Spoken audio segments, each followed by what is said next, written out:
তাহলে হচ্ছে kidney palpation আমরা কিভাবে করবো, ঠিক আছে? তাহলে আমাদের কিডনি কয়টা? দুইটা কিডনি কোথায় থাকে? Right and left number. Right number আর লেফট নাম্বার, কিন্তু এরিয়াটার নাম কি?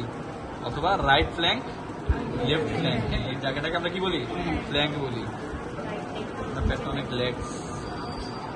আচ্ছা, তাহলে আমরা কিভাবে পালপেশন করবো? তাহলে আমরা হচ্ছিল প্রথমে দেখো আমার হাতের পজিশনটা সবসময় খেয়াল রাখতে হবে। ওকে, তাহলে একটা জিনিস সূত্রটা মনে রাখো, আমরা যেরকম লিভার পাইছি কিভাবে বলি যে ডিপ ইন্সপিরেশন করতে, তারপরে স্প্লিনের ক্ষেত্রেও কি বলছি? ডিপ ইন্সপিরেশন করতে।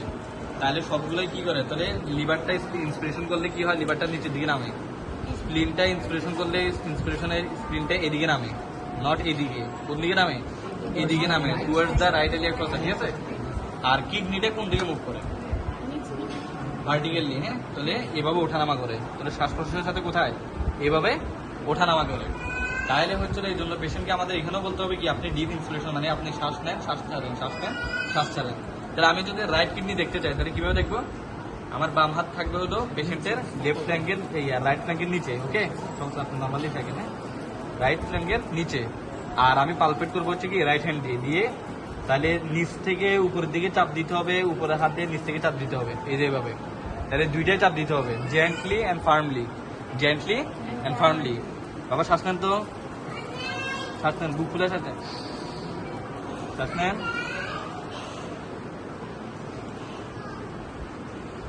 তাহলে যখন শ্বাস নিবে তখন আমি কি করব? পালপেশন করবো, ঠিক আছে? তাহলে আবারও বলি কিভাবে? রাইট হ্যান্ড লেফট হ্যান্ড ফ্ল্যাঙ্কের নিচে, রাইট হ্যান্ড উপরে, দুই দিক থেকে কি করতে হবে? চাপ দিতে হবে। আচ্ছা, চাপ দিলে শ্বাস নেন, শ্বাস নেন না শ্বাস ছাড়েন। হ্যাঁ, শ্বাস নেন আর শ্বাস ছাড়েন। তাহলে আমাদের যদি পাওয়া যায়, আমার কথা হচ্ছিল নর্মাল জিনিসটা কি? নর্মাল জিনিসটা হচ্ছে kidney is not palpable and ballotable, normally আমি পাবো না, ঠিক আছে? যদি পাওয়া যায়, পাইলেও মানে মনে করো যে একবারে বেশিরভাগ ক্ষেত্রে পাওয়া যায় কোনটা? Lower pole. কিডনির কয়টা পোল? দুইটা পোল, একটা আপার পোল আর একটা লোয়ার পোল। লোয়ার পোল কেন পাবো? যখন শ্বাসের সাথে যখন এটা নিচের দিকে নামবে তখন আমার আপার পোল তো পাওয়া সম্ভবই না। পাইলে কোনটা পাবো? লোয়ার পোলটা পাবো। তাহলে হচ্ছিল আমাদের লোয়ার পোলটা পাওয়ার চেষ্টা করবো। আর যদি পেশেন্টের কিডনি যদি অনেক এনলার্জ থাকে তাহলে সেক্ষেত্রে আমরা নর্মালি পাবো শ্বাস প্রশ্বাস নিলে, ঠিক আছে? এটা গেল আমাদের রাইট সাইড থেকে। এবারে লেফট সাইডে আমরা কিভাবে দিব? আমি তো ধরলাম এভাবে, জিনিসটা এবারে ঘুরে যাবে এভাবে। ওকে, মনে থাকবে? তাহলে আবার দেখো হাতের পজিশন কিভাবে, এভাবে জিনিসটা জাস্ট লেফট হ্যান্ডের কাজ হচ্ছে সবসময় তলে দিয়ে দিবে। এখন কত তাহলে তলে তুমি তো তোমার কমফোর্ট কিভাবে? এই যে এইভাবে। তাহলে লেফট হ্যান্ড সবসময় নিচে, রাইট হ্যান্ড সবসময় উপরে। এরপরে দুই দিকে চাপ। বাবা শ্বাস নেন, বুকুলে শ্বাস নেন। আচ্ছা, তার মানে ওনার ক্ষেত্রে kidney is not palpable and ballotable. বুঝা গেছে বোধ? এটা সিম্পল একটা জিনিস। এখানে এখন প্রশ্ন হচ্ছে স্যার অ্যান্ডার্সে কি কোনো মেজারমেন্ট আছে? কোনো কিছু মেজারমেন্ট নাই এখানে, কোনো মেজারমেন্ট সেন্টিমিটার কিছু নাই। জাস্ট তুমি পালপেবল মানে কিডনিটা পাচ্ছ কি না। ওকে, যদি পাও বা ভালো রকমের কিডনিটা পাইলা তখনও তোমার কি করতে হবে? এখানে কি দেখতে হবে? এখানে সাইজ, শেপ, টেন্ডারনেস এগুলো আছে কিনা। বেশি কিছু দেখার দরকার নাই, সাইজ, শেপ, টেন্ডারনেস এগুলো আমরা দেখবো। ওকে, এখন কিডনি পালপেবল কিডনির কজ কি হইতে পারে? মানে ধরো এটা তো নেফ্রোমেগালি বলা যাবে না। তাহলে এনলার্জড কিডনির কজ কি? তাহলে পলিসিস্টিক কিডনি ডিজিজ বলতে পারো। তারপরে হাইড্রোনেফ্রোসিস, রেনাল টিউমার, সুন্দর করে বলো, রেনাল সেল কার্সিনোমা অথবা রেনাল কার্সিনোমা, ঠিক আছে? রেনাল সেল কার্সিনোমা, তারপরে হাইড্রোনেফ্রোসিস, হাইড্রো যেহেতু আছে পায়োনেফ্রোসিসও আছে। হাইড্রো মানে পানি জমা আর পায়ো মানে পাস জমা। ওকে, তাহলে হাইড্রোনেফ্রোসিস, পায়োনেফ্রোসিস, রেনাল সেল কার্সিনোমা, তারপর হচ্ছে পলিসিস্টিক কিডনি ডিজিজ, তারপর আর কি আছে? একিউট পাইলোনেফ্রাইটিস, ঠিক আছে? Acute pyelonephritis. এগুলো হচ্ছিল আমাদের কিডনি এনলার্জমেন্টের কজ। ওকে, আচ্ছা, এছাড়া আরো আছে যেমন রেনাল টিবি। টিবি এমন একটা রোগ যেটার শরীরের এমন কোনো অর্গান নাই যে মনে করে যে টিবি ধরে না, সব ধরে। রেনাল টিবিও কিন্তু কমন। ওকে, আচ্ছা, এই গেল হচ্ছে আমরা কিডনি পালপেশন। এরপর আমরা আসি কি? Bladder palpation, urinary bladder palpation. তো তো ইউরিনের ব্লাডার পালপেশন কিছুই না, এগুলো আসলে তেমন একটা কোনো ইম্পর্টেন্সও নাই। এখানে তুমি হচ্ছিল জাস্ট প্রসিডিউরটাই করে দাও, ঠিক আছে? তাহলে আমরা কিভাবে করবো? আমাদের পালপেশন হচ্ছে হইলো আম্বিলিকাস থেকে সিম্পাইসিস পিউবিস পর্যন্ত, আম্বিলিকাস থেকে সিম্পাইসিস পিউবিস পর্যন্ত। এখানে আমরা মেনলি কি দেখি যে ব্লাডারটা পালপেট করা যায় কিনা। নর্মালি কি পাওয়া যাবে কি যাবে না? যাবে না। ওকে, নর্মালি পাওয়া যাবে না। কখন পাওয়া যাবে? যদি ডিস্টেন্ডেড থাকে। হ্যাঁ, ডিস্টেন্ডেড থাকে। তাহলে আমরা কিভাবে পালপেশন করবো? এই যে এইভাবে।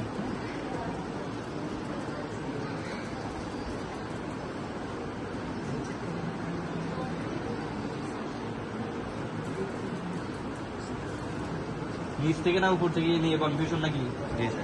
সার্জারিতে কি বলছি? মুনাজাত হোক আর যেটাই হোক, তুমি এভাবে পালপেশন করে যাবা, এভাবে বলছে। আচ্ছা, কোনো সমস্যা নেই। এখন উপর থেকে নিচ থেকে বলছে না, নিচ থেকে বলছে? উপর থেকে বলছে না, উপর থেকে বলছে। তাহলে জাস্ট তুমি পালপেশন করে যাবা, সাথে একটু পেশেন্টের ফেসিয়াল এক্সপ্রেশনের দিকে তাকাবা যে কোনো টেন্ডারনেস আছে কিনা। ওকে, 2 নম্বর কথা হচ্ছে হলো, তারপরে হচ্ছে অনেকে আবার এটা পয়েন্টটা জিজ্ঞেস করে ইউরিনারি ব্লাডার পালপেশন। তো এটা পালপেশন অলওয়েজ কি পাওয়া যাবে? ডালই পাওয়া যাবে। আইদারওয়াইজ কি পাওয়া যাবে? টিম্পেনিক পাওয়া যাবে। নর্মালি কি পাওয়া যাবে? টিম্পেনিক। আর যদি ডিস্টেন্ডেড ব্লাডার থাকে বা অন্য কোনো ঝামেলা থাকে তাহলে কি পাওয়া যাবে? ডাল পাওয়া যাবে। তো ডাল হচ্ছিল তুমি জাস্ট নর্মালি এখানে পারকাশন করে যাবা, এগুলো তো একটা ইম্পর্টেন্স নাই। আচ্ছা, সর্বশেষ আমরা দেখি কি অ্যাওরটিক এবং প্যারাওটিক লিম্ব, অ্যাওরটিক এবং প্যারাওটিক লিম্ব। তাহলে আমাদের এখান দিয়ে আমাদের অ্যাওর্টাটা নামে। ওকে, একবার এখান দিয়ে হলো আমাদের ইনফিরিয়র ভেনা কাভা, আর এখান দিয়ে হলো কি অ্যাবডোমিনাল অ্যাওর্টা। তাহলে ইনফিরিয়র ভেনা কাভা থাকে হইলো রাইট সাইডে, আম্বিলিকাস রাইট সাইডের দিকে। কেন? কারণ এখান দিয়ে হচ্ছে হলো ইনফিরিয়র ভেনা কাভা হয়ে right side of the heart, মানে রাইট এটিএমে ওপেন হয়। ওকে, আর অ্যাবডোমিনাল অ্যাওর্টাটা কেন লেফট সাইডে? কারণ হচ্ছে হলো হার্ট থেকে বের হচ্ছে thoracic aorta, abdominal thoracic aorta হয়ে কিনা ডিসেন্ডিং থোরাসিক অ্যাওর্টা হয়ে অ্যাবডোমিনাল অ্যাওর্টা, ঠিক আছে? আচ্ছা, তাহলে জাস্ট তাহলে আমাদের অ্যাওর্টিকের এই যে এভাবে হাত দিবা, দুই পাশ থেকে দেখবে। হ্যাঁ,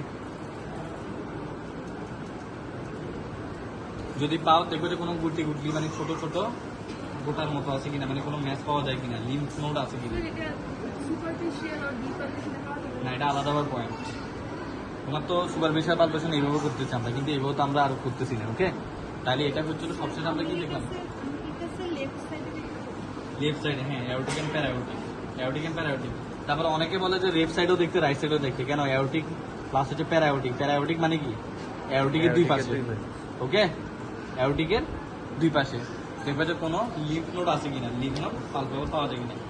এই গেল হচ্ছে আমাদের টোটাল জিআইটি সিস্টেমের এক্সামিনেশন। এখন এখানে একটু কথা আছে, কথা বলতে কি, যদি হচ্ছে হলো মেল পেশেন্ট হয় তাহলে জাস্ট এতটুকু বলবা যে sir, I want to examine the external genitalia in proper privacy maintain. তো স্যার তো তোমার করতে দিব না, সময়ও নাই, আর এটা করতেও দিবে না, স্যার জন্য। তো জাস্ট এই কথাটা বলবা যে স্যারের জানতে চাই যে তুমি সবকিছু আসলে জানো কিনা। কারণ মেলদের ক্ষেত্রে এক্সটার্নাল জেনিটালিও কিন্তু কিসের? জিআইটির পার্ট। ওকে, তোমরা যখন ডিসি দত্ত যখন একে দত্ত যখন ঘুরতে গেছিলে তখন একটা কথা ছিল, স্ক্রোটাম কিন্তু অ্যাবডোমিনাল পার্ট। স্ক্রোটাম কিসের পার্ট? Abdominal part. আচ্ছা, তাহলে এখন আমরা কিছু ইম্পর্টেন্ট সাইন শিখি। হ্যাঁ, সাইন। তো সাইনটা কি? যেমন একটা সাইন আমরা শিখি হচ্ছিল মার্ফিস সাইন। ওকে, মার্ফিস সাইন আমরা কোথায় দেখি বা কোন কন্ডিশনে পাই? একিউট কন্ডিশনে। কোন কন্ডিশনে? একিউট কন্ডিশনে। এটাকে আমরা বলি কোন condition? Acute cholecystitis. What is acute cholecystitis? Inflammation of the gall bladder. ঠিক আছে, inflammation of the gall bladder.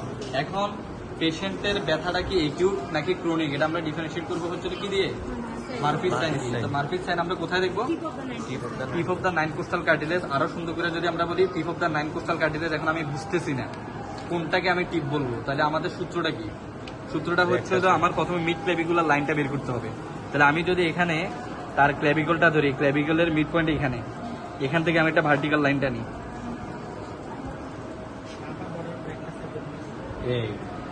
ওকে, তাহলে আমি ক্লেভিকলটাকে একটা টোটাল লেন্থ ধরে এটার মিড পয়েন্ট থেকে সোজা নিচের দিকে নামলে যেখানে আমার কোস্টাল কার্টিলেজ, এই কোস্টাল কার্টিলেজের নিচে just below the tip of the 9 costal cartilage, right 9 costal cartilage. তাহলে পয়েন্টটা লিখে ফেলো, মার্ফিস পয়েন্টটা কোন দিকে? তাহলে কি বললাম? Just below the right tip of the right 9 costal cartilage. এটা আমরা কিভাবে বের করে থাকি? Along the mid clavicular line, along the mid clavicular line. তো এখন এখানে আমরা কি করতে হবে? ছায়া থাকতে হবে না। এখানে আমি কি করবো? আমার বসাইলাম, বসায় আমি বলবো যে বাবা একটু শ্বাস ছাড়েন, শ্বাস ছেড়ে দেন। তাহলে আমার কি করতে হবে? শ্বাস ছাড়েন। এরপরে যখন পেশেন্ট বলবে যে আপনি শ্বাস নেন, শ্বাস নিতে গেলে তখন আমি চাপটা দিব। ওকে, শ্বাস নেন, শ্বাস নেন। আচ্ছা, তাহলে কথাটা বুঝছো কিনা? যখন আমি তো মারফিস পয়েন্টে আমি কি করলাম? আঙুলটা দিলাম, দেওয়ার পরে পেশেন্টকে বলবো শ্বাস ছেড়ে দেন, এরপরে শ্বাস নেন। যখনই শ্বাস নিতে যাবো আমি একটু জেন্টলি একটু প্রেস করবো।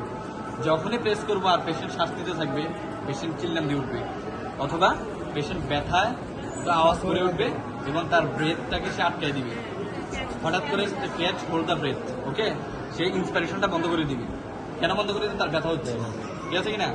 যখন এই জিনিসটা তুমি পাবা তখন বুঝবো যে Murphy's sign positive, and that indicates the acute cholecystitis. Okay, এই হচ্ছে আমাদের মারফিস সাইন। আচ্ছা,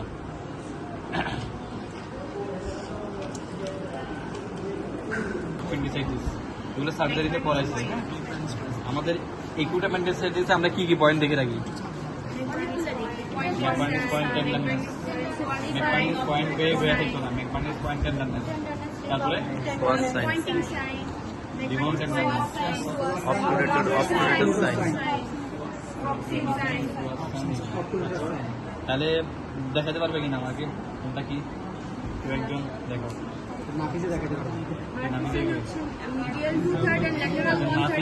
নাফিজা।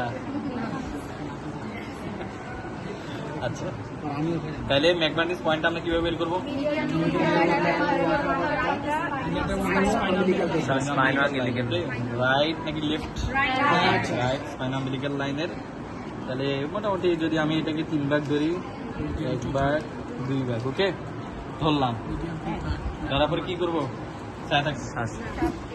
চাপ দিব। আর কোন দিকে যাবো? পেশেন্টের ফেসিয়াল এক্সপ্রেশনের দিকে যাবো। ওদের চাপ দেওয়ার পরে পেশেন্টের কোনো ব্যথা আছে কিনা আমরা দেখবো। একদম মানে অনেক জীবন অনেক রুগী ডায়াগনোসিস করতে পারবে খালি এখানে চাপ দিয়ে।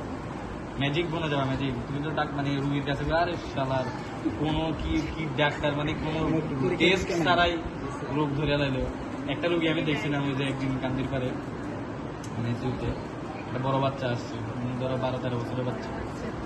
এখন এটার ব্যথা হইলো মানে রাইটে লেগ সাথে ব্যথা। তা আমি জাস্ট কিছুই করছি না, মানে জাস্ট এখানে একটা গুতা দিয়েছি। গুতা দেওয়ার লগে লগেই মানে সিকন মারি উঠছে।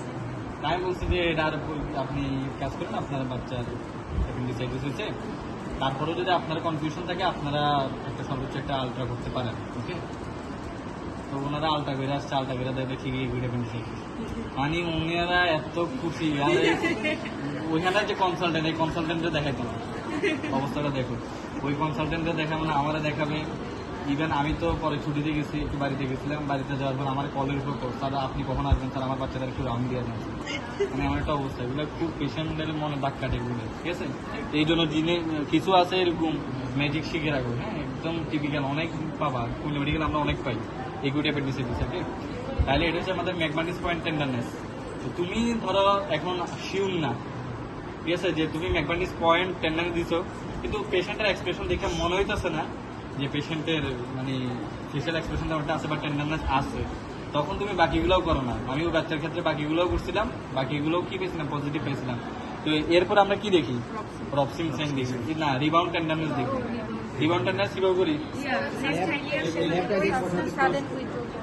ওইটা তো রপসিং সাইন। তাহলে যেখানে ম্যাকবার্নিস পয়েন্ট ওইখানে চাপ দিয়ে ডিপলি চাপ দিতে হবে। আস্তে ধীরে চাপ দেবো, হঠাৎ করে ডিপলি না, আগে একটু জেন্টলি ডিপলি গেলা। ঠিক আছে, দিস ইজ রিবাউন্ড টেন্ডারনেস। রপসিং সাইন কিভাবে? সব দিকে হচ্ছে কি পেশেন্টের ফেসিয়াল এক্সপ্রেশনের দিকে তাকাইতে হবে। ওকে, তাহলে দিস ইজ রপসিং সাইন। তারপরে সোয়াস সাইন আর অপারেটর সাইন কিভাবে দেখি? হাইপার এক্সটেনশন কিভাবে করবো বলো? Very good. তাহলে পেশেন্টের বাবা একটু ওইদিকে কাঁথুন, আমাকে একটু কাঁথুন। হ্যাঁ, বাম দিকে কাঁথুন। তাহলে আপনি হাঁটুটা ভাঁজ করবেন না, ঠিক আছে? হাঁটু না ভাঁজ করে আমি যেভাবে করি এভাবে। ঠিক আছে, এটা hyper extension, this is psoas sign. আর হচ্ছে অপারেটর সাইন,